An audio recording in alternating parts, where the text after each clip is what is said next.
자, 민주당 전당대회 돈봉투 의혹과 관련해서 무소속 윤관석, 이성만 의원에 대한 체포동의안 내일 표결에 붙여집니다. 자, 이런 가운데 싱하이밍 중국 대사가 이재명 민주당 대표와의 만남에서 한국 정부를 노골적으로 비판한 것을 놓고 지금 여야 공방 격화되고 있죠. 정치권 쟁점 전문가들 함께 지금부터 자세히 짚어보겠습니다. 네, 김근식 전 국민의힘 비전전략실장, 김병민 국민의힘 최고위원, 김현정 민주당 평택을 지역위원장, 박성민 전 청와대 청년비서관 함께합니다. 안녕하세요. 네, 안녕하세요. 네, 주제 바로 보시죠. 자, 내일 있을 무소속 윤관석, 이성만 의원에 대한 이 체포동의안 표결에 대해서 민주당 지도부 차원에서 투표의 방향을 정하지는 않은 것으로 지금 알려져 있죠. 민주당에서 이제 반대를 하면 방탄국회라는 비판이 나올 것 같고 또 찬성하는 것도 좀 부담스러울 것 같다 이런 이야기 많이 나오고 있습니다. 먼저 민주당 분위기가 어떤지 우리 대변인께서 전 대변인께서 좀 얘기를 좀 먼저 해주시죠. 예, 뭐 그전부터 계속 이 사안에 대해서는 엄중하고 이감을 느끼고 있습니다. 네. 그리고 최근에 이제 강내구 전 감사의 공소장에서 네. 20여 명의 이제 의원들이 수수했다라는 보도도 지금 나오고 있고, 그렇죠. 또 관련해서 국회 사무처 압수수색도 있지 않았습니까? 예. 그래서 대단히 이제 위기 의식을 느끼고 있는 건 맞고요. 다만 이제 이 체포동의안에 대한 투표가 네. 무기명 비밀 투표 아닙니까? 그렇기 때문에 이제 자율 투표로 진행될 것인데 네. 그 이전에 이제 한동훈 장관이 또 이제 내용을 설명할 거 아닙니까? 그렇죠. 설명하고 당사자들이 소명할 것인데 예. 그 소명을 듣고 이제 의원들이 각자 이제 판단을 할 것이라고 생각하는데 제가 현재까지 확인한 당내 기류는 예. 찬성 쪽으로 좀 기울어져 있다는 느낌을 체포동의안에 대한 찬성. 예, 네. 그런 느낌을 받았습니다. 그렇군요. 왜냐하면 만약에 이것이 뭐 현재 단계에서는 당사자들은 다 부인하고 있는 상황이지만 예. 이것이 사실이라면 대단히 이제 잘못된 구태인 건 분명한 사실이고 네네. 또 국민적 의혹이 큰 사안 아니겠습니까? 그래서 저는 또 이제 이런 생각을 좀 해봅니다. 저 이상만 의원, 그러니까 윤관석 의원이 예. 저 서로 이제 혐의를 부정하고 있잖아요. 그래서 네네네. 그때 검찰에서 그 조사 받을 때에도 예. 자금의 출처라든지 받은 자금을 특정하지 않는 상태에서 속도전을 하고 있다라고 이렇게 지금 지적을 했었지 않습니까? 예. 그래서 저는 오히려 이렇게 체포동의안을 어차피 표결은 해야 되지만 그렇죠. 그 이전에 당사자들이 법원에 직접 출석해서 실질심사를 받겠다 이렇게 예. 의사 표현을 하는 것이 지금 가장 지혜로운 선택이 아닐까 이렇게 생각합니다. 알겠습니다. 국민의힘에서는 이번 투표 결과에서는 어떻게 보십니까?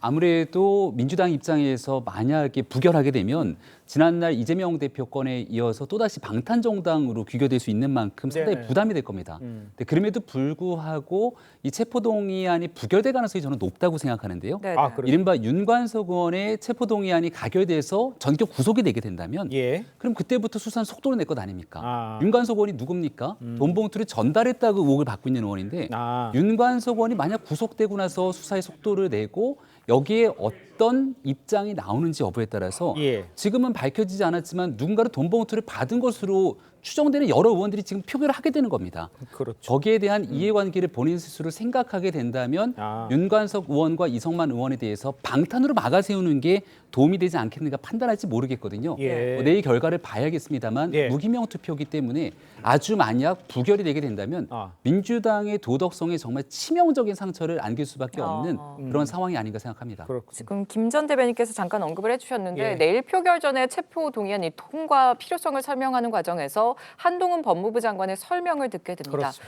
과거에는 표결 전에 어떤 발언을 했었는지 한번 들어보시죠. 이 사안에서는 노웅래 의원이 돈을 받으면서 저번에 주셨는데 뭘 또 주냐, 저번에 그거 제가 잘 쓰고 있는데 라고 말하는 노웅래 의원의 목소리, 돈봉투 부스럭거리는 소리까지도 그대로 녹음되어 있습니다. 성남 시민의 자산인 개발 이권을 제값에 팔지 않고 미리 짜고 내정한 김만배 일당에게 고의로 헐값에 팔아넘긴 것이고, 비유하자면 영업사원이 100만 원짜리 휴대폰을 주인 몰래 아는 사람에게 미리 짜고 10만 원에 판 겁니다. 여기서 주인은 90만 원의 피해를 본 것이지 10만 원이라도 벌어준 것 아니냐는 변명이 통할 수는 없을 겁니다. 이제 저 장면 이제 과거에 했던 거잖아요. 근데 김규식 교수 보시기에 이제 한동훈 장관이 앞서서 이제 수사가 어떻게 됐는지 이제 증거 같은 걸 설명하는데 깜짝 카드가 나오지 않느냐 이런 생각도 하고 있는데 어떻게 볼 수 있을까요? 그렇죠. 지금 두 민주당 의원의 체포동의안이 지금 신청된 이유가 네네. 구속영장이 청구돼 있기 때문에 합니다만 예. 알려진 것으로는 이정근 전 상무부총장의 녹취록에 나와 있는 녹취만 이제 언론에 많이 나왔잖아요. 그렇죠. 그 녹취만 듣고도 국민들이 굉장히 충격을 받았고, 그런데 만에 하나 내일 본회의장에서 한동훈 법무장관이 이 구속 사유, 체포동의안이 가결돼야 될 사유를 설명하면서 예. 그 이정근 사무부총리 녹취록이 아닌 그 내용이 아닌 별도의 또 내용이 나온다면 상당히 충격적일 수 있다고 봐요. 왜냐하면 검찰 입장에서는 녹취록을 근거로 해서 수사를 시작했지만 네네. 수사 과정이 상당히 오랫동안 진전이 돼 왔고 예. 지금 강내구 전 감사는 이제 구속이 돼 있고 이정근 사무부총장은 상당히 재판이 진행돼 있기 때문에 저는 이 대목에서 언론에 공개된 녹취록의 녹취 파일 말고도 또 다른 어떤 충격적인 내용이 나올 가능성이 있다. 왜냐하면 이번에 만약에 민주당에서 우리 김병민 최고가 설명을 잘 하셨습니다만 예. 또 부결시키면 사실 민주당으로서는 정치적 후폭풍을 감당하기 쉽지 않을 겁니다. 그리고 이제 가결을 시키자면 20명 이상으로 지금 거론되고 있는 돈 받은 사람들이 그 앞에 이제 거의 말하면 풍전등화에 또 이게 있지 않겠습니까? 그래서 아마 이도저도 못하는 상황일 텐데 제가 볼 때는 아까 우리 김현정 대변인께서 설명을 잘했다고 생각합니다. 본인이 탈당은 했지만 민주당에 대한 일말의 양심이 있다면 사실은 체포동의안 특권을 거부하고 제발로 법원에 가서 영장에 대해서 실질심사를 받는 게 가장 나았는데 그런 분위기가 민주당이 지금 전혀 없는 게 문제라고 생각합니다. 알겠습니다. 물론 어떤 내용이 나올지 좀 지켜봐야 되는데 예. 내일 결과에 따라 지도부 분위기 좀 뒤숭숭할 것 같습니다. 의혹의 정점에 있는 지금 송영길 전 민주당 대표에 대한 검찰 조사의 시기 또 방향 물론 지금 뭐 이렇게 알 수는 없지만 어떻게 좀 전망하시나요? 사실 좀 이해가 안 되는 부분이긴 합니다. 왜냐하면 아직까지 제대로 이제 송영길 대표 귀국 이후에 수사가 이루어지지 않았다라는 생각이 들거든요. 실제로 뭐 소환되거나 이제 검찰 출두 명령을 받은 그런 적이 건 없죠. 없지 않습니까? 예. 그래서 본인이 이제 직접 셀프 출두를 하시고 네네. 이런 이제 그렇죠. 해프닝들까지 있었는데 네네. 뭐 송영길 대표가 주장하는 것과는 별개로 예. 어쨌든 송영길 대표를 제외하고 다른 관계자들에 대해서는 이미 수사가 다 이루어진 상황입니다. 그렇다면 의혹의 정점에 있는 사람은 사실 송영길 대표거든요. 그렇죠. 그렇다면 이분을 소환하지 않고 도대체 예. 어떻게 수사를 매듭을 지을 것이냐 이런 질문이 들 수밖에 없는 상황이고 좀 조속하게 수사가 이루어지기 위해서는 하루빨리 좀 소환을 하는 것이 필요하지 않을까라는 생각이 듭니다. 아니 수사라는 것이 이제 현재 그 정점에 있기 때문에 밑에 수사를 하고 나서 부르겠다 이런 계획으로 봐야 되는 거 그렇죠. 아닙니까? 사실 이제 수사의 ABC는 지금 강내구 감사 구속돼 있죠. 네네. 이정근 부총장 계속 재판을 진행하면서 수사를 계속 추가적으로 하고 있죠. 예. 그리고 이제 내일 본회의에서 이 두 명의 핵심 국회의원들에 대한 체포동의안이 이제 표결에 붙여지잖아요. 예. 그러니까 돈을 전달하고 돈을 만들었다는 강내구 감사는 지금 수사를 계속 구속된 상태 받고 있고 네네. 돈을 전달한 사람은 지목되고 있는 윤관석 의원이 내일 이제 표결에 붙여지기 때문에 그렇죠. 검찰의 수사의 ABC로 보면 윤관석 의원이나 이성만 의원이 신병이 확보된 다음에 내일 그러니까 체포동의안이 가결이 돼서 예. 구속영장 실질심사에서 만약에 법원이 영장을 발부하면 신병이 확보된 다음에 본격적으로 수사가 진행이 될 수 있어요. 그 상황이 돼야만 사실은 그 끝에 있는 송영길 전 대표를 위해서 어떻게 형성이 돼서 어떻게 전달이 되고 어떻게 누구에 나눠졌는지에 대한 그리고 송영길 전 대표가 그 전 과정을 알고 있었는지 지시했는지 묵인했는지 이 부분에 대한 그 조사를 할 수 있거든요. 네네. 그 상황이 안 끝난 상태에서 송영길 전 대표를 무작정 소환하기는 아. 제가 생각해 볼 때 검찰의 수사의 매뉴얼상으로는 좀 시간이 걸릴 거라고 봅니다. 아 그렇군요. 그런데 검찰은 송영길 캠프가 이 돈봉투를 전달한 이 배경이 경쟁 캠프에서의 돈봉투 전달 소식을 듣고 나서 이뤄진 것으로 보고 있습니다. 이번 수사가 그러면 경선 당시에 다른 캠프 여기까지 번질 수 있을까요? 글쎄요, 지금 저희가 보도를 통해서 확인할 수 있는 내용은 그 녹취록 중에 일부지 않습니까? 네네. 그 녹취록이 어떻게 구체적으로 지금 적시되어 있는지를 우리가 알 수 없기 때문에 예. 실제로 뭐 다른 경쟁 캠프의 내용들이 어느 정도 있는지는 저희가 지금 확인을 할 수 없기 때문에 예. 뭐 확정적으로 말씀드릴 수는 없지만 네네. 만약 그런 내용이 사실이라면 당연히 검찰에서 그 수사를 그쪽으로 확대할 가능성은 뭐 당연한 것이라고 저는 좀 생각을 하고요. 예. 이제 다만 이제 이런 건 있습니다. 이게 사실은 우리나라 헌법이 무죄 추정의 원칙과 불구속 재판의 원칙을 규정하고 있잖아요. 네, 그렇죠? 그리고 이제 그 국회의원들의 불체포 특권을 규정한 역사적인 취지들이 있는 것이거든요. 예. 그럼에도 불구하고 윤석열 정부에서 예. 검찰에서 체포동의안을 좀 남발했다라는 비판도 사실 좀 있는 것도 사실입니다. 아. 그렇기 때문에 저는 이제 이번 건과 관련해서 예. 제가 좀 전에 이제 뭐 당사자들이 먼저 출석했으면 좋겠다라는 의견을 제가 드리기도 했지만 반면에 검찰에서도 이것이 또 편파적 수사가 아니라라는 비판을 받지 않기 위해서는 예. 조속하게 수사해서 재판을 통해서 실체적 진실이 규명될 수 있도록 예. 그러니까 피의사실 공표라든지 이런 비판들에서 좀 벗어나서 조속한 수사가 필요하다 이 말씀도 덧붙여드립니다. 예, 알겠습니다. 일단 이제 가장 중요한 게 이제 김남국 의원의 코인 논란까지 지금 불거진 상황이잖아요. 그러니까 이 체포동의안이 가결되느냐 부결되느냐에 따라서 민주당에 대한 향한 그 국민의 민심도 큰 영향이 있다 이렇게 이해를 하고 민주당이 또 거기에 촉각을 곤두세우고 있다 이렇게 봐야 되는 거죠. 그렇기 때문에 저는 이제 가결을 시키는 방향 쪽으로 당내에서도 공감대가 있지 않은가라고 생각을 합니다. 그렇습니다. 왜냐하면 예. 실제로 위기의식이 상당합니다. 그러니까 지금 이 돈봉투 의혹과 코인 논란으로 계속해서 이제 민주당의 도덕성이 좀 타격을 입은 것이거든요. 그리고 실제로 당 안에 도덕 불감증이 너무 팽배한 것 아니냐라는 자성의 목소리도 있습니다. 예. 그렇다고 한다면 상식적인 민주당 의원들이라면 네네. 이것이 굳이 지도부가 투표 방침을 정하지 않아도 또는 본인과 친했던 동료 의원이라는 이유를 뛰어넘을 만큼 예. 이 상황에 대한 위기의식을 가지고 있기 때문에 예. 결국에는 가결하는 쪽으로 저는 아마 투표가 이뤄지지 않을까라고 전망을 하고 네. 실제로 이 국면이 중요한 것은 말씀하신 대로 이제 민주당이 약간 기로에 서 있는 거죠. 예. 이제 회생할 수 있느냐, 그러니까 이 도덕 문제를 해결할 수 있느냐, 자정 능력이 있느냐, 이것이 사실은 기로에 놓인 상황이기 때문에 예. 아마 당 소속 구성원들이 위기의식을 느끼고 있는 만큼 현명하게 판단하리라고 생각합니다. 알겠습니다. 내일입니다. 어떤 일이 벌어질지 저희가 한번 확인해 보도록 하고요. 저희는 다음 주제 영상으로 먼저 만나보도록 하겠습니다. 가능할 수 있는 것은 현재 중국이 패배를 배런하는 일들이 아마 앞으로 반드시 후회는 되지 않을까 하는 것입니다.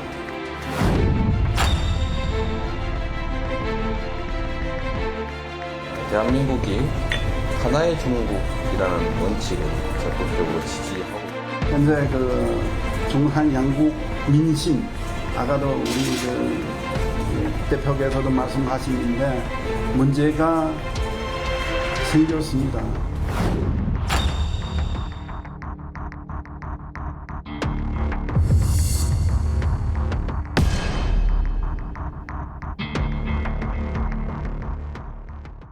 자, 싱하윈 중국 대사의 외교 결례에 대한 지적도 있습니다만 그것도 잠시 후에 이야기를 하겠습니다만 이재명 대표가 제1야당의 대표이자 우리나라 국가의전서열 8위입니다. 그런데 이 중국 대사가 계속되는 이 논란적인 발언에 대해서 이 듣고만 있었던 거 아니냐 이런 지적에 대해서 먼저 좀 이야기를 좀 해보죠. 말씀을 좀 해주시죠. 이재명 대표가 원래 그런 정치인이 아니잖아요. 네. 누구든지 간에 외국 사람에 대해서도 아무렇지 않게 얘기를 꺼내는 정치인 아닙니까?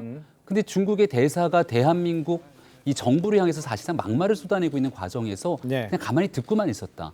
더군다나 형식을 파괴하면서 유튜브를 통해서 이런 일들이 생중계되고 네. 싱하이밍 대사는 한국말을 굉장히 잘하는 사람이잖아요. 그러니까요. 편하게 한국말을 하다가 자 솔직히 얘기해 보겠다고 솔직하게 준비해온 원고를 꺼내서 읽습니다. 네. 그러니까 철저하게 준비된 상태 속에서 자신들의 이익을 극대화하기 위해 대한민국에 엄청난 해가 되는 발언들을 쏟아냈는데 네. 그걸 이재명 대표가 가만히 듣고 있고 또 오히려 여기서 후쿠시마 오염수 대응 등 중국과 같이 힘을 합치자는 얘기를 꺼냈거든요. 그러니까 이재명 대표 입장에서는 윤석열 정부를 흔들게 하기 목적을 바탕으로 예. 중국이 대한민국 정부와 대한민국 국민께 굉장히 무례한 행동들을 쏟아내고 있는데 이를 가만히 보고만 있었다라고 지켜볼 수 있기 때문에 예. 도저히 상식적으로 납득하기 어렵다라고 하는 판단들이 크고 이거는 싱하이밍 대사의 저 같은 행동들에 대해서 단순하게 초치 등에 대한 조치로 끝날 것이 아니라 아하. 여기 심각하게 외교적으로 어떤 방식의 대응들이 더 필요할지에 대한 근본적인 고민이 필요한 시기라고 생각합니다. 이재명 대표의 태도에 대해서 국민의힘에서는 이 백댄서다 중국의 꼭두각시를 자처했다고 비판하고 나섰죠.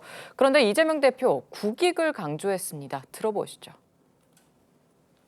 작심한 듯이 우리 대한민국 정부를 비판하는데도 이재명 민주당 대표는 짝짝꿍하고 백댄스를 자처했습니다. 싱하이밍 대사의 무례한 발언에 제지하고 항의하기는커녕 도리어 교지를 받들듯이 15분 동안 고분고분 듣고만 있었습니다. 당연히 중국 정부의 그런 태도들이 마땅치는 않지만 또 우리의 주장을 또 강력하게 제기하는 것이 훨씬 낫다는 생각이 듭니다. 관계를 개선하고 대한민국 국익을 좀 더 지켜내기 위해서 공동 협조할 방향들을 찾아내는 것이 더 중요한 일이 아니겠습니까? 그게 바로 외교입니다. 그게 바로 외교입니다. 이런 말을 했는데 저 모습을 사실 유튜브에 공개한 걸 두고도 논란이 많아요. 근데 국민의힘은 이재명 대표가 침략국 대사에 굽신굽신한다 이렇게 비판을 했고 이재명 대표는 국익을 위해서 중국에 협조해야 한다고 했습니다. 국익에 도움이 된다고 생각하십니까? 저는 그 외교관들이 그 자국, 그 현지에 그 야당 대표나 여당 대표를 예방하는 경우가 종종 있잖아요. 그렇죠. 그럴 경우 다 프로토콜이 있어요. 예, 특히 예. 이제 언론사 부르고 화면 찍고 그런 공개적인 환담을 할 때는 그렇죠. 네. 대부분 당사로 초치를 합니다. 당사로 와서 그렇죠. 예. 거기에서 인사를 하고 또 모두 발언하고 그다음 비공개로 돌린 다음에 이야기를 하는 거죠. 그리고 이제 관저에 가서 이렇게 초청을 받아서 이제 이렇게 환담을 나누는 경우는 종종 있습니다. 그러나 그건 비공개로 할 때입니다. 그렇죠. 왜냐하면 이제 서로 간에 친교를 도모해야 되고 예. 우리 한국에 와 있는 주요 국가의 대사 사절이기 때문에 당연히 만날 수 있습니다. 예. 저희들도 종종 가는 기회가 있어요. 이제 그렇게 하는 건데 네네. 이번에 이게 사건이 커진 이유는 이제 두 가지라고 보는데 첫 예. 번째는 아까 우리 김병민 최고 말씀하신 것처럼 싱하이밍 대사는 이 만남을 굉장히 철저하게 준비해서 아까 원고 들고 있는 게 보이지 그런 않습니까? 거고요. 15분 동안 굉장히 준비를 다 해서 읽었습니다. 네. 그리고 그게 생중계가 됐단 말이에요. 그러니까 저는 마치 그 옆에 앉아있어 도열해서 앉아있는 모습도 저는 깜짝 놀랐는데 이재명 대표 있고 싱하이밍 대사 있고 이재명 대표 쪽에는 제가 볼 때 천준호 비서실장, 권칠순 수석 대변인이 보여요. 아마 이쪽에는 아마 참사나 뭐 공사가 앉았을 거로 보입니다. 이게 마치 양국 정상회담 할 때 정상이 가운데 앉아 있고 정상회담을 따라하는 소인수 정상회담 같은 그림이에요. 그런 모양새가. 네, 좀- 모양새가. 예, 예. 이게 저는 중국은 굉장히 노렸던 그림인 것 같고 이재명 대표 모르고 당했는지는 모르겠습니다만 예. 제가 볼 때 아까 그 멘트에 마땅치 않다는 걸로 봐서는 좀 당했을 가능성도 있을 것 같은데 그러면 이재명 대표 본래 이 정치에 성장하게 된 계기가 뭡니까? 사이다 아닙니까? 사이다 이재명 아닙니까? 네네. 그 자리에서 반론을 제기하고 그만두게 했어야지요. 예. 유튜브 생중계를 하는데 저는 그게 첫 번째였고요. 그 형식에서 문제가 있었다는 거고요. 네. 두 번째는 내용입니다. 내용에서 아까 보면 뭐 시진핑 주석을 뭐 굉장히 찬양하는 내용도 나올 뿐만 아니라 잘못된 것이고 책임은 귀국이 져야 된다. 예. 그리고 뭐 예전에 우리가 많이 듣던 거 아닙니까? 뭐 불장난하면 불에 타 죽는다는 식의 아주 오만불선한 발언들을 하고 있지 않습니까? 네. 그런 내용들을 듣고 있을 수 있는 상황이 아니었다고 저는 생각을 해요. 아하. 그래서 그런 면에서 보면 예. 전체적인 내용과 전체적인 형식에서 이재명 대표는 저 싱하이밍 대사의 한국 정부에 대한 비난에 예. 둘러리가 돼버린 게 아닌가 그런 예. 좀 안타까움이 있습니다. 알겠습니다. 일단은 먼저 그 형식적인 면에서 그 이재명 대표와 그 지도부가 저희 갈 때 유튜브 중계를 왜 결정을 했던 겁니까? 원래 대체로 프로토콜 상에는 하지 않는 걸로 좀 돼 있다는 얘기가 많은데 굳이 그렇게 했을 이유는 어디서 찾아야 됩니까? 글쎄 뭐 직접 소통을 좀 강조하는 그런 성격에서 기인한 측면이 좀 있는 것 같고요. 예.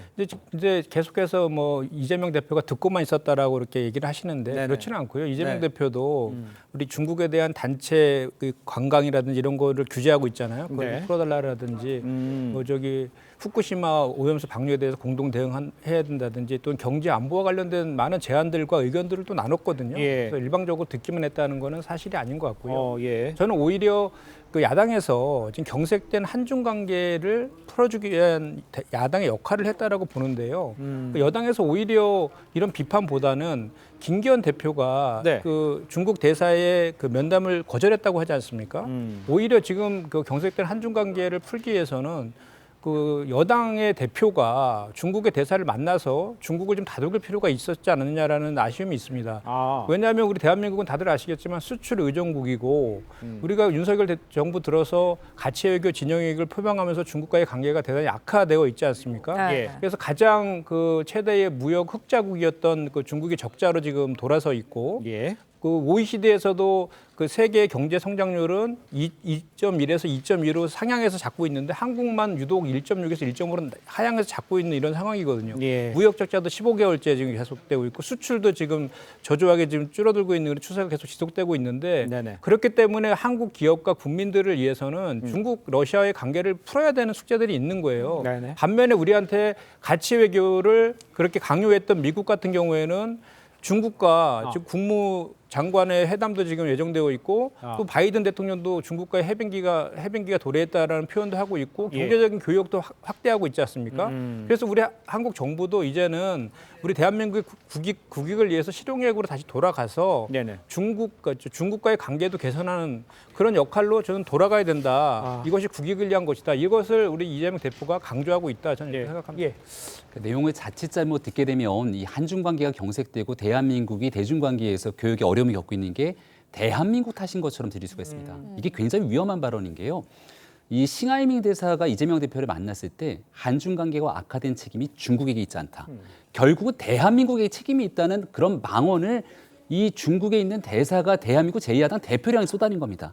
근데 여기에 대해서 아무 말을 하지 못했던 겁니다. 실질적으로 지금 이 한중 관계 속에서 과거의 사드 보복부터 대한민국 기업이 중국에 투자하고 나서 겪었던 어려움과 문제들, 그리고 우리 안보 속에서 북한이 탄도미사일, 유엔 안보리 결의를 수차례 위반함에도 불구하고 안보리 이사국인 중국이 여기에 대해서 대응하지 않았던 책임들, 수많은 문제들이 있고 경제적인 일들 속에서도 반도체 문제를 중국이 반도체 굴기를 선언하고 난 다음에 있었던 여러 가지 문제들이 복합적으로 쌓여 있는데 이걸 꼭 대한민국의 책임인 것처럼 중국 대사가 몰아가고 있는데 여기에 제1야당 대표가 그 내용을 가만히 듣고 있고 오히려 대한민국 정부가 중국과의 관계를 잘 풀어야 된다 이렇게 인식하고 얘기를 하게 되는 순간 대한민국 국민들 입장에서는 민주당이 정녕 대한민국을 위한 정당이 맞는 것인가에 대한 고민을 하지 않겠습니까?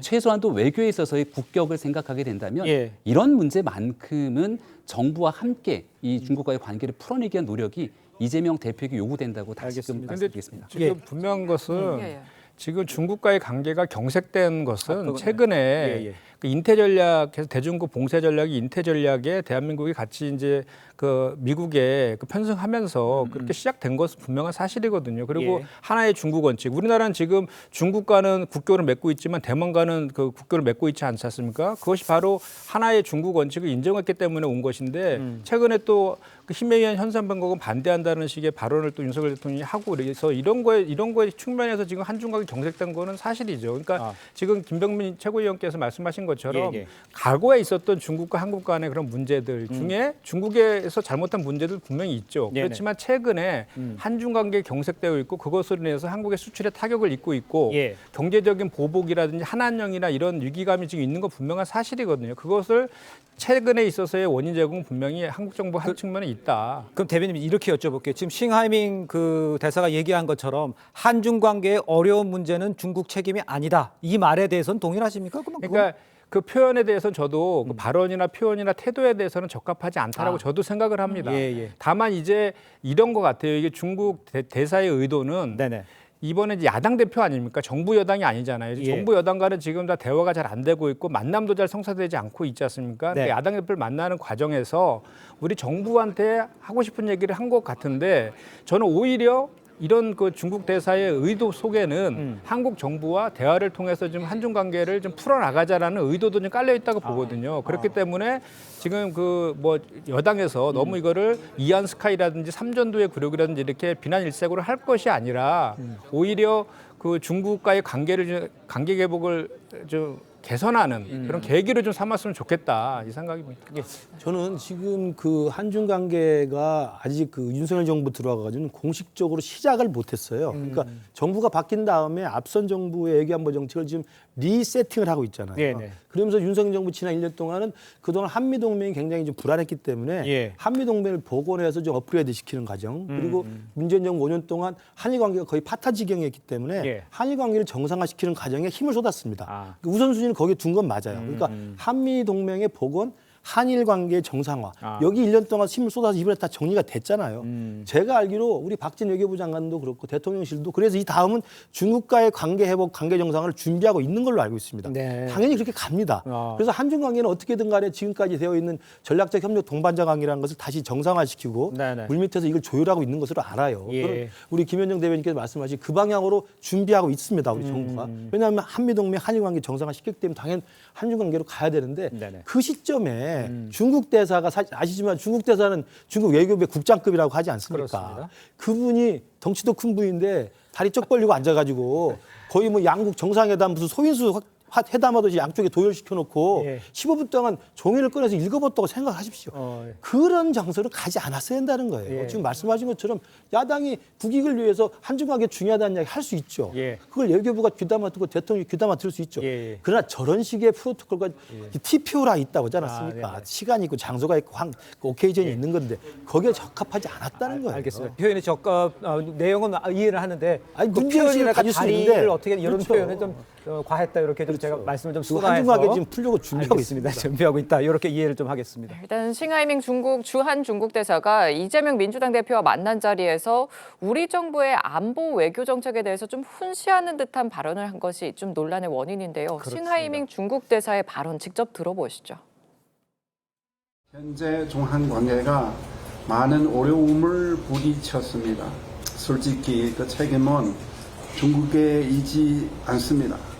우리는 한국이 핵심 관심 사항을 존중하는 동시에 한국도 중국이 핵심 관심 사항을 존중해 줬으면 대단히 고맙겠습니다. 일가에서 미국이 승리할 것이고 중국이 패배할 것이라는 그런 파이팅이 하고 있는 것 같습니다. 하지만 이는 분명히 잘못된 판단입니다. 그리고 역사의 흐름도 제대로 파악하지 못한 것입니다. 현재 중국이 패배를 배런하는 이들이 아마 앞으로 반드시 후회는 되지 않을까.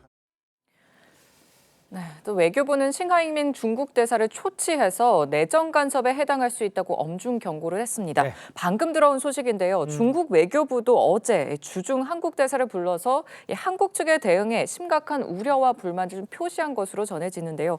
내용이 좀 황당했던 게 중국 외교부 차관이 이 한국은 현재 한중 관계의 문제점을 깊이 반성하고 진지하게 받아들이고 또 한중 수교 공동성명 정신을 성실하게 준수하고 중국과 중간에서 만나길 바란다고 했습니다. 한국이 반성해야 한다? 이거 어떻게 들으셨습니까? 싱하이밍 대사의 발언과 전체적으로 맥을 같이 하고 있지 않습니까? 모든 게 다 대한민국 책임이라고 얘기를 하고 있는 겁니다. 조금 전에 나왔던 메시지에서도 네네. 책임 소재를 대한민국에 미루고 예. 대한민국 제2야당 대표를 훈시하듯이 얘기하고 그 다음에는 여기에 대한 나중에 거의 겁박에 가까울 정도로 후회라는 표현을 쓰면서 대한민국 정부를 향한 압박들을 거세게 하고 있죠. 만약에 이 한중 관계가 정말로 우리가 친구와 같은 관계처럼 나아갈 수 있었다면 이런 표현을 꺼낼 수 있었을까라는 생각이 드는데요. 예. 이재명 대표가 과거 우리 김기현 대표가 같이 한번 만나서 밥이나 한번 먹으면서 얘기하자 그랬을 때 뭐라고 얘기를 했습니까?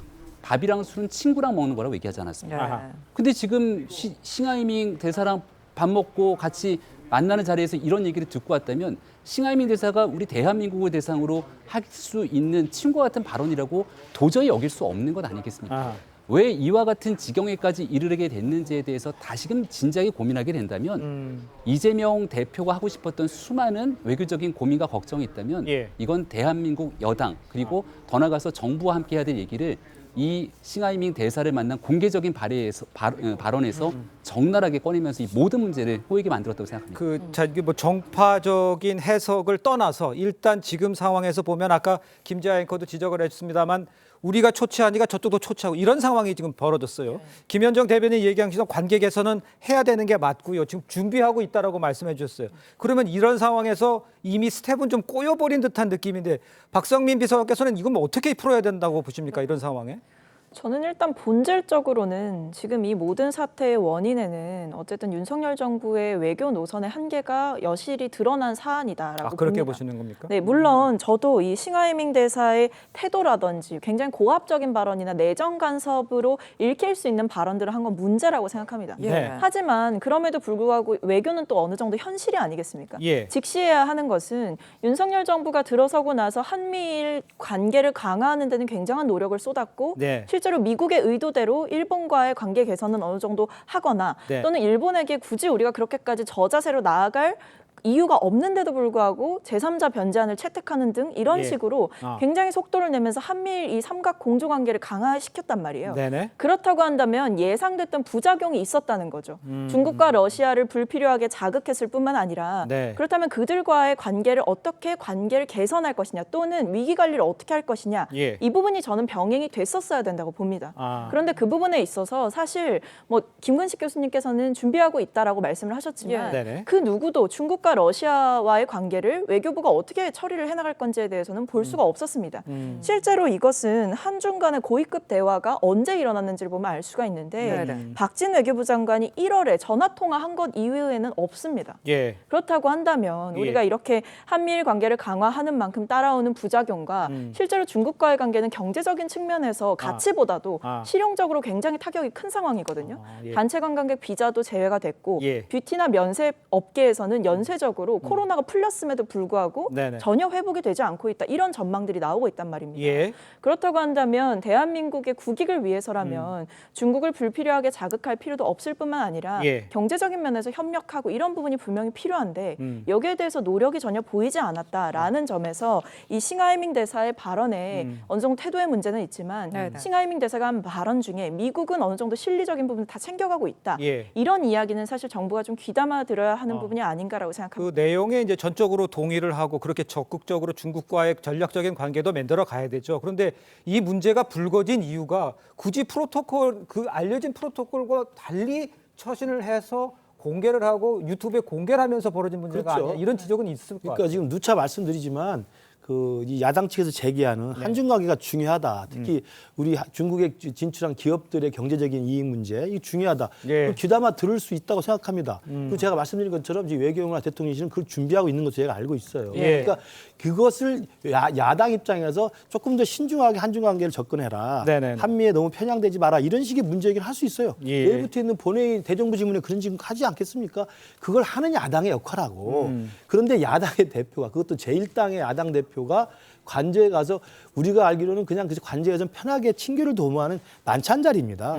거기에 아까 제가 말씀드린 것처럼 자세나 모양이나 화면이나 이게 누가 봐도 굉장히 대국이 소국을 이렇게 하대하듯이 이야기하면서 우리 대한민국 정부의 어떤 외교 노선을 아주 공개적으로 비난하는 듯한 내용들이 나와 있는데 예.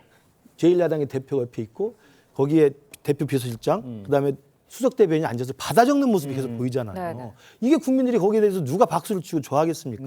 저는 그런 면에서 민주당은 실수를 인정하고 다시는 이렇게 하는 것이 오히려 민주당이 요구하는 한중 관계 정상화를 위해서 도움이 되지 않는다. 왜냐하면 그게 어쨌든 저게 사건이 발단이 돼서 지금 양국 대사를 지금 초치하는 상황까지 와버렸지 않습니까? 네네. 우리도 정호진 차관이 불러서 혼내주고 있고 지금 중국도 불러서 지금 했다고 하니까 저는 저러한 행동 자체가 불씨가 돼서 오히려 한중 관계를 준비하고 있는 상황에서 악재가 돼버렸다.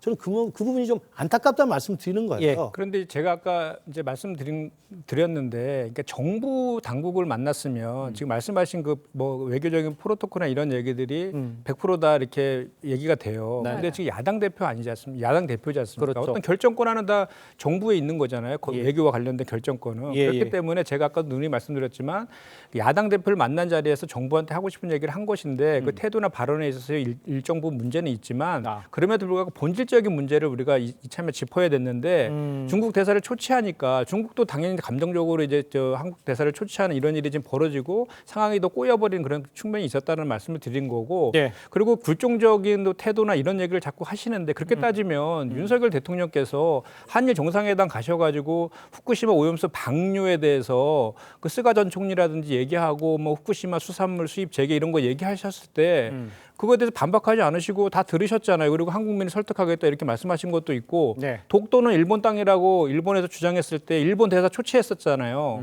그때 일본 대사가 오히려 더 큰 소리 쳤습니다. 그리고 그 미국에서 대통령실 도청했을 때도 그거에 대해서 문제 제기도 한마디 못했잖아요. 이런 네. 것들에 대해서도 균형감 있게 그 굴욕적인 태도에 대해서 비판하는 국민들의 목소리도 있는 것도 함께 보셔야 됩니다. 그러니까 여전히 민주당 입장에서는 이 사태가 촉발됐던 일들에 대한 반성은 없고요. 오히려 중국 정부가 굉장히 과도할 정도의 문제를 일으키고 있는데 중국에 대해서 잘못됐다. 무례한 행동이었다. 이런 목소리 전혀 내지 않는 것 같아서 매우 아쉽습니다. 근데 가만히 돌이켜 생각해 보면 이재명 대표의 계획되고 의도된 행동은 아니었나라는 생각도 드는데요. 예. 이 뉴스가 나오기 전에 무슨 일들이 있었습니까? 이래경 혁신위원장 문제 때문에 이재명 대표가 완전히 코너에 몰려 있었던 상황인데 오히려 대한민국 외교나 국익은 어떻게 됐는지 상관없이 이런 뉴스를 던져놓고 나서 대한민국 외교가 어려움에 처하게 되는 과정들 이런 것들을 오히려 노린 것 아니냐라고 또 볼 수도 있는 것 아니겠습니까? 알겠습니다. 철저하게 문제가 어디서부터 촉발됐는지 민주당이 진지한 이 문제에 대한 접근해 주길 바랍니다. 알겠습니다. 시간상 또 다음 주제도 예. 짚어보죠. 네. 네, 선관위는 감사원의 감사를 자녀 특혜 채용 의혹에 대해서 부분적으로 수용하겠다 이런 방침을 밝혔죠. 그렇습니다. 국민의힘은 말장난을 멈추고 전면 조사라고 비판을 했고 민주당은 정부 여당이 중립성을 훼손하고 있다 이런 좀 대결이 있는데 지금 대정부 질문에서도 좀 쟁점이 될 것 같거든요. 어떻게 전망하세요? 일단은 선관위 문제에 대해서는 많은 국민들께서 전부 다 여기에 대한 감사원 감사 받으라고 얘기를 하고 있는 상황들 아니었겠습니까? 그러니까요. 처음에는 선관위가 감사원 감사 받지 않겠다고 언급을 했다가 네. 결과적으로 여론이 워낙이나 싸늘하게 식고 노태한 선관위원장에 대해서도 사퇴 여론이 훨씬 높아지게 되니까 입장을 바꾸게 된 것이죠. 예. 네. 근데 대한민국 헌법기관으로서 중립성을 지키고 해야 되는 그 기구에서 이루어졌던 수많은 일들 때문에 대한민국 여론이 분노의 범주를 높아서고 있는데 예. 마지막 순간까지 이런저런 상황들을 회피하듯이 주장하고 여기에 대한 결단을 내리는 것 온당치 않아 보이고요. 예. 국민들이 궁금해하신 건 즉각적으로 강제 조사권이 있는 감사를 받아서 그 안에 어떤 부정부패가 있었는지를 밝히라는 겁니다. 네네. 하지만 여전히 여기에 대해서 회피하고 있는 듯한 인상을 주기 어렵다는 게 선관위가 그동안 쌓아왔던 문제가 아닌가 싶습니다. 예, 권한쟁의 심판 일부만 받아들이고 이제 권한쟁의 심판을 통해서 다 받아야 되는지를 받아보겠다 이런 얘기잖아요. 일부에서는 이거 시간 벌기 아니냐 이런 얘기도 하고 있는데 거기서는 어떻게 이야기를 하실 수가 있겠습니까? 근데 일단은 그동안 감사원의 감사를 불수용하겠다는 입장을 견지해 오다가 그러니까요. 사실상 전향적으로 입장을 바꾸게 된 거고 네. 저는 그 부분에서 이제 선관위가 이 상황의 심각성을 어느 정도 좀 인지를 했다. 그리고 본인들의 어떻게 보면 타협할 수 없었던 선을 좀 내려놓은 부분이 있다. 이거는 평가를 해야 된다라고 생각을 하고요. 예. 다만 권한쟁의 심판을 청구한 그 배경 역시도 이해를 못할 바가 아닌 것이 예. 사실 이게 감사원의 감사가 사실은 지금 범위부터 서로 이제 협조가 안 되고 있는 상황이거든요. 아. 선관위 같은 경우에는 이 특혜 채용 의혹에 대해서만 하겠다라는 것이고 감사는 그 외에도 할 수 있다라고 주장을 하고 있는 상황인데 네. 선관위 입장에서는 그동안 독립성이나 뭐 중립성을 이유로 감사 거부를 해왔던 상황에서 감사원이 지나치게 감사 범위를 확장하는 것이 아니냐. 그래서 결과적으로는 본인들이 그동안 지켜왔던 이런 이 넘어서는 안 되는 선 자체가 훼손될 수 있는 거 아니냐라는 우려가 있는 거예요. 그리고 실제로 감사원이 이번에 사실 전현희 권익위원장의 감사에서도 보여지듯이 너무 과도하게 감사를 하고 정치적으로 편향된 공세를 사실상 하는 것 아니냐 이런 비판들도 있기 때문에 예. 지금 같은 감사원의 태도나 지금 같은 운영이 되고 있는 상황에서 감사원이 너무 지나치게 많은 범위를 감사하게 되는 것이 아하. 좀 침해의 우려가 있어서 선례를 남길 때 제대로 남기겠다라는 취지가 있는 것 같습니다. 감사원회를 지적을 하신 것 같아요. 그걸 하고요. 그 부분에 대해서 언급해 주시고 그다음에 이 노태학 선관위원장은 어떻게 해야 되는지 그걸 좀 지적해 주시죠. 감사원이 사실은 이제 선관위를 감사할 수 있느냐? 죄송합니다. 이건 이제 국가공무원법하고 이제 감사법이 충돌이 있어요. 그러니까 그러니까요. 이게 한번 깔끔하게 정리하는 것도 필요해 보입니다. 문제는 뭐냐면 이제 자녀 특혜 채용이라는 이 부분에 대해서는 감사를 받기로 한 건 긍정적이라고 볼 수 있지만 네. 제가 요즘 듣기로는 많은 국민들이나 지금 정치권에서 그동안 선관위가 독립돼야 된다. 이 독립성만을 강조하다 보니까 감시와 견제 장치가 없는 무풍지대가 돼버린 거예요. 예. 그들만이 모여서 특권층들이 모여있는 복마전이 돼버린 겁니다. 네. 사실 그러한 무풍지대 감시와 견제 장치가 없는 그들만의 어떤 이 복마전이 됐기 때문에 저런 식의 말도 안 되는 이 자녀 특혜 채용이 벌어진 거거든요. 예. 제가 최근 저한테 이제 어떤 분이 제보를 해주셨는데 경북 영양군이 인구가 16,000명입니다. 16,000명이 최근에 군청 바로 옆에 농협 건물보다 더 좋은 신축 건물로 그 영양군 선관위 건물을 썼다는 거예요. 이게 제가 볼 때 국민이 납득할 수 있습니까? 이런 식의 예산이 쓰이는 것, 이런 식의 직원들이 자꾸 뽑혀서 계속 채용이 되는 것. 저는 이런 전체를 저는 직무 감찰할 필요 있다고 봅니다. 그러니까 독립성을 지키는 건 여야가 다 해야 될 일이지만 독립성이라는 뒤에 숨어가지고 아무도 감시하지 않고 견제하지 않는 그들끼리 짬짬이 특혜를 하고 그들끼리 예산 막 쓰고 이게 뭐 업집에 나눠 먹고 그다음에 휴가 막 가고 이렇게 한 거 아니에요? 휴직하고 한 거 아닙니까? 이런 제가 볼 때 도덕적인 전반적 해이성이 있어요. 이걸 제가 볼 때는 감사원이 만약에 못 믿게 생긴다면 또 다른 기구를 만들어서라도 저는 전반적인 이 선관위의 이런 도덕적 해이, 직무 해이 이걸 외부에서 분명히 수술할 필요는 있다 생각이 들고요. 노태학 선관위원장은 제가 볼 때는 제 느낌입니다만 이 문제를 일단락 한 다음에 저는 사퇴를 할 것으로 보입니다. 일단락된 다음. 예, 왜냐하면 지금 물을 하는 건 사실은 뭐 정치 공세에 밀렸다는 의미도 있고 사실 중간에 가기 때문에 좀 그런 부분이 있기 때문에 지난번 그 소쿠리 투표 때도 사실은 노정희 대법관도 그 문제가 정리된 다음에 저 사퇴한 걸로 알고 있어요. 그래서 아마 노태학 선관위원장은 곧 이 문제가 국정조사가 시작이 되거나 이 마무리가 되면 사퇴를 할 것으로 저는 예상합니다. 알겠습니다. 자, 저희는 다음 주제로 넘어가 보도록 하겠습니다. 자, 민주당 혁신위원회가 이례경 파문으로 위기에 몰린 가운데 민주당 혁신위원장 분주하게 후보군을 추리고 있어서 20명 정도를 추천받아서 이르면 오늘 아니면 이제 다음 주에 돌아오는 주에 인선을 마무리할 예정이다. 이런 이야기 나오고 있습니다. 어떤 인물이 지금 하마평에 오르고 있고 또 이렇게 바뀐다고 혁신이 가능하다라고 생각이 되고 있는지 민주당 내 반응을 좀 정리를 해주세요. 말씀하신 것처럼 지금 원내에서 많은 분들의 추천을 받았고 네. 제가 알기로는 오늘 오후에 예. 저 비공개 최고회의를 열어서 논의할 예정으로 있는 것으로 제가 알고 있습니다. 예. 사실 지난번에 그 혁신위원장이라는 자리가 당내의 이제 기구이기 때문에 네. 뭐 공직자나 선출자를 뽑는 건 아니어서 검증에 좀 소홀해서 네. 그런 문제가 좀 생기는 그런 측면이 있는데 그거에 대해서는 우리 당내에서도 그런 반성의 이제 목소리들이 있는 것이고요. 예. 저는 중요한 것이 이제 그 혁신위원장을 누구를 뽑느냐도 중요하지만 네네. 혁신의 내용이 어떤 것인가가 사실 더 중요하다고 보거든요. 그렇죠. 그런데 지금 이미 당내에서도 혁신해야 될 내용들이 한 40여 가지가 도출된 내용들이 있어요. 그렇습니까? 근데 그런 것들을 제대로 좀 이렇게 혁신해 나가는 것이 저는 더 중요하다고 그렇게 좀 보고 그리고 이제 지금 당내에서 계속해서 뭐 비대위 얘기도 있고 막 이런 얘기들이 있는데 네. 사실은 지금 현재 당의 위기이기 때문에 당을 혁신한다는 것은 당을 통합을 전제로 얘기하는 것이거든요. 그런데 비대위 체제는 현재 지도부 체제를 바꾸려는 그런 주장이기 때문에 네. 현실적으로 우리 당원 당규에 의하면 비대위는 12월 이전에는 가능한 주작도 아니거든요. 그 이전에는 그 당대표 선거를 다시 해야 되는 거고 12월 이후에나 돼야 이제 비대위를 할 수 있는 그런 것인데 그런 주장보다는 네네. 그런 주장보다는 제가 좀 전에 말씀드린 것처럼 당내에 이제 이미 그 도출되어 있는 혁신 내용들을 얼마만큼 객관적으로 그리고 의지를 가지고 이렇게 추진할 수 있는 혁신위원회를 구성할 것이냐 이거에 대해서 좀 토론하고 그런 중지를 모아가는 그런 쪽으로 좀 이렇게 지혜를 모았으면 좋겠다 이 생각입니다. 알겠습니다. 이번 혁신위원장 인선에는 좀 문제가 없어야 될 텐데 네네. 사실 비명계인 이상민 의원은 이 대표가 물러나는 게 혁신의 첫걸음이다 이런 말을 했고요. 이재명 사퇴를 강하게 주장하고 있습니다. 비명계는 사실상의 비대위를 원하고 있다 이렇게 좀 전해지는데 혁신위를 둘러싸고 사실 내부 좀 계파 갈등이 있는 것 같아요. 어떻게 보세요? 일단은 사실 뭐 명실상부하게 지난번 첫 번째 혁신위원장 인선에 실패했기 때문에 거기에 대한 대표의 책임론이 불거진 것은 맞습니다. 네. 하지만 그렇다고 해서 이제 이상민 의원께서 주장하시는 것처럼 사퇴를 해야 된다라고 하는 여론은 사실 당 안에서 형성되어 있지 않고요. 아, 그래요? 일단 혁신위를 잘 꾸려야 된다라는 위기의식이 훨씬 더 큰 상황이고 예. 이게 오히려 대표의 거취 문제가 들어오게 되면은 사실 이 논쟁에 쓸 수 있는 에너지가 다른 쪽으로 분산이 될 수가 있기 때문에 현 상황에서 시급한 것은 혁신위를 빨리 꾸리는 일이다라는 것에 다들 방점을 찍고 계신 걸로 알고 있습니다. 예. 다만 혁신위에 전권을 줘야 되느냐 이 부분에서는 또 갈리고 있기는 하거든요. 하지만 지금 같은 상황에서는 어쨌든 전권을 줄 수밖에 없는 상황인 것이고 그리고 네네네. 일단 지도부에서도 기존의 입장과는 다르게 이재명 대표 역시도 혁신위에 전권을 주는 방향으로 좀 가닥을 잡았다라는 언론 보도도 있었던 만큼 예. 혁신위가 이제 출범을 하게 된다면 예. 객관적이고 또 중립성을 가지면서도 예. 탈계파적인 면모를 보여주면서 진정 당을 위한 혁신을 좀 해주길 바란다라는 총의가 모여지고 있는 상황이라 예. 사실상 지금 첫 단추는 인선을 잘해야 되는 문제 이게 사실은 남아 있는 것이죠. 그렇겠죠. 예.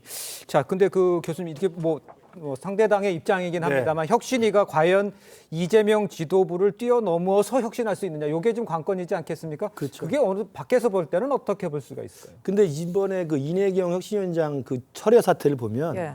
이재명 당대표가 제가 볼 때는 정권을 줄 생각이 전혀 없는 거죠. 그런 느낌 받겠습니다. 그렇기 때문에 이재명 지키기 모임에 이름을 올리고 예. 이재명 대표보다 훨씬 더 좌쪽에 있는 사람을 데려와서 혁신하겠다고 세웠던 거 아닙니까? 그러니까 저는 지금 비명계에서는 이 혁신위가 아니라 비대위라고 이야기하는 건 우리 김현정 대변인 말씀대로 아마 당원 당규상 안 되는 걸로 저도 알고 있어요. 그럼에도 불구하고 저 주장을 왜 하느냐? 혁신위를 하려면 전권을 주라는 저는 압박이라고 생각합니다. 이른바 혁신위를 해놓고 자기 친한 사람, 오히려 자기를 옹호할 수 있는 사람을 오히려 우회적으로 선택해서 그분들 통해서 어떻게 리더십을 확보하려고 하는 그런 꼼수를 부린다면 비명계에서 가만히 있겠습니까? 그래서 제가 볼 때는 혁신위의 인선도 중요하겠지만 예. 인선의 내용을 보면 결국 혁신위에게 정권을 줘서 지금 진행되고 있는 돈봉투 사태, 코인 사태, 이재명 대표 사법 리스크, 총선 나중에 공천 전략 이런 것들을 과연 혁신위 차원에서 민주당을 살릴 수 있는 방향을 할 수 있을까? 이런 권한을 줄 수 있을까? 아마 이게 관건이라고 저는 생각합니다. 다음 쟁점도 짚어보겠습니다. 예. 최고위원이 이 상임위원장을 겸직하는 것, 이건 기득권의 독식이라는 민주당 내 비판이 나왔었죠. 그런데 정청래 최고위원 상임위원장직을 맡겠다면서 계속 좀 버티는 모습입니다. 내일 의원총회에서 어떻게 좀 교통정리가 될까요? 교통정리가 돼야죠. 사실 아까 정청래 최고위원이랑 통화를 했거든요. 아, 그렇습니까? 네네. 아직 결정되지 않았다고 하는데 이제 분명한 것은 1년 전에 이제 여야 간에 합의는 있었죠, 분명히. 행안위랑 네. 가방위원장 1년씩 교대로 맡기로 했고. 맞아요. 그거라서 가방위원장을 이제 정청래 최고가 맡은 거고. 네. 그렇죠. 이제 장재원 의원이 이제 행안위원장을 맡아서 이번에 예. 본회의에서 장재원 의원은 이제 가방위원장을 임명됐잖아요. 네. 선임이 되었는데 우리는 이제 그 당내 의총에서 지금 전직 장관이라든지 뭐 아니 당직자라든지 원내대표를 맡았을 경우에는 지금 겸직을 안 했으면 좋겠다는 이견이 나와서 지금 예. 보류되어 있는 이런 상황인데 네. 저는 이제 이런 거 관련해서 그동안에 이제 논의하지 않았던 내용들에 대해서 원내 얘기들이니까 원내 의원들이 다양한 의견들을 해서 네네. 지혜롭게 결론을 도출하는 건 좋은데 네네.